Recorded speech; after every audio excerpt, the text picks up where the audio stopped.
કુકરદાથી અને ગોયાવાટ રોડનું જે કામ ચાલુ છે અત્યારે. તો આ પ્રથમ લેયરનું કામ છે, પણ અમે અહીંયા આવીને જોયું તો નીચે આ જે ડામરવાળા જે કપચા હોય છે એને પકડ મજબૂત હોવી જોઈએ, પણ અહીંયા નીચે નકરું દળ છે અને આ દળને લીધે આ પ્રથમ લેયરનું કામ એટલે પાયાનું કામ એકદમ બોગસ થઈ રહ્યું છે. હવે અમારે એટલી જ વાત જણાવવી છે કે આવું જો કામ થતું હોય અને ધારાસભ્ય શ્રી આપણા સંખેડા વિધાનસભાના ધારાસભ્ય શ્રી અભયસિંહભાઈ તડવી અને મંચ પર ઊભા થઈને એમનું નસ ફાટી જાય, ગળું તૂટી જાય એટલી જોરમાં બોલે છે કે નસવાડીની અંદર 1000 કરોડનું કામ અમે લાવ્યા છે.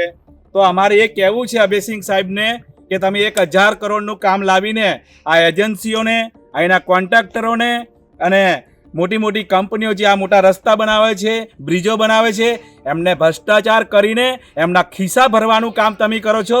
બાકી નસવાડીની જનતા હવે જાગૃત છે ને જાણકાર થઈ ગઈ છે કે તમે કેવી રીતે કામ કરો છો, એ હવે જાણે છે.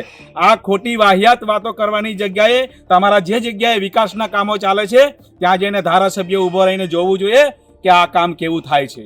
આ આદિવાસી પટ્ટાની અને અમે આજે કાર્યકરો સાથે મળી અને આ કામ જે ભ્રષ્ટાચારી કામ થઈ રહ્યું છે એનો વિરોધ કરીએ છીએ. અને જો આ કામ વ્યવસ્થિત નહીં થાય તો અમે વધારે લોકો ભેગા થઈને આવેદનપત્ર પણ આપીશું અને આક્રોશ રેલી પણ કરીશું. ઓકે.